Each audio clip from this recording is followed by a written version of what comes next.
are struggling with.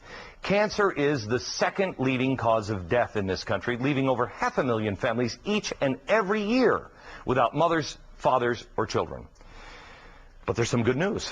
Canadian research team has come up with DCA. They believe it's a cheap and simple drug that kills almost all cancers. You heard that right. The real story is you can't have it. Not because it's unsafe, but because your blood's going to shoot out of your eyes, because it doesn't make any money.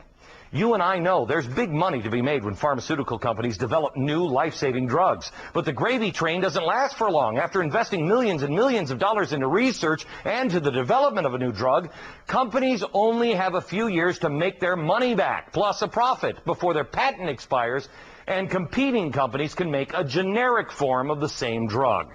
So, back to this Canadian team and DCA.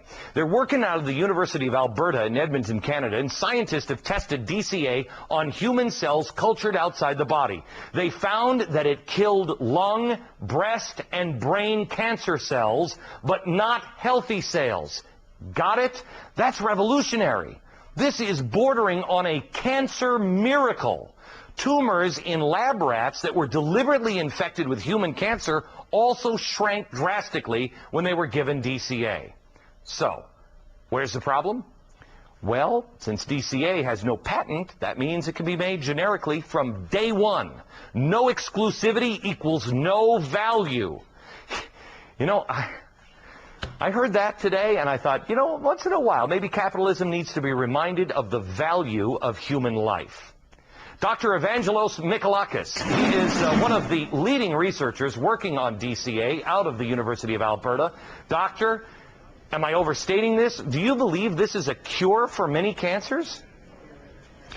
I'm not sure I would call it a miracle, Glenn. It's a very promising advance, but there have been a lot of miracles in medicine, in lab animals and in test tubes that never translate into miracles in actual human beings. Okay, now so there are a lot of reasons to be optimistic about it. Can you do these studies, and how long will it take? We are about to start these clinical trials in human beings here at the University of Alberta, and we think we'll be starting somewhere in the next couple of months. It will take several months to complete the first stage of these trials to know at least that this drug is effective in human beings as it was in human cells out of the body. Was this drug used for anything else? Is this drug on the market for anything else right now? It's not in the market, and you cannot find it in pharmacists. You can buy it in bulk from chemical companies, cell chemicals. However, it has been used for over 30 years to treat very rare conditions of metabolism, usually in children. Universities usually buy the drug in bulk, they process it, and then they treat these very, very rare conditions. We know that it's relatively well tolerated. There are some mild toxicities in these patients, but of course we don't know how patients with cancer will react to that. So this is something you could buy at a chemical company. There are going to be people who read about this, like I did today. If I had cancer, I got to tell you, I'm not waiting the 2 years for the human trial. If this has killed these things, lung and breast and what was the other? Brain cancer? If it's killed these things in test tubes and in lab rats, what's going to stop somebody who has nothing left to lose from going and finding some of this stuff and taking it?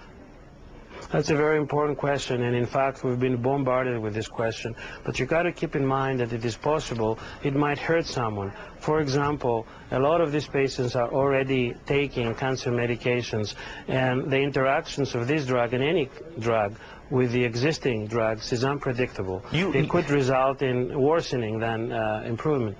So these clinical trials are really important to be performed appropriately and under the regulation of authorities like FDA or Health Canada. I have to tell you, while I see your point, I got to, you know, if I'm dying of cancer and I know I'm going to die anyway, I mean, how am I going to get worse than death?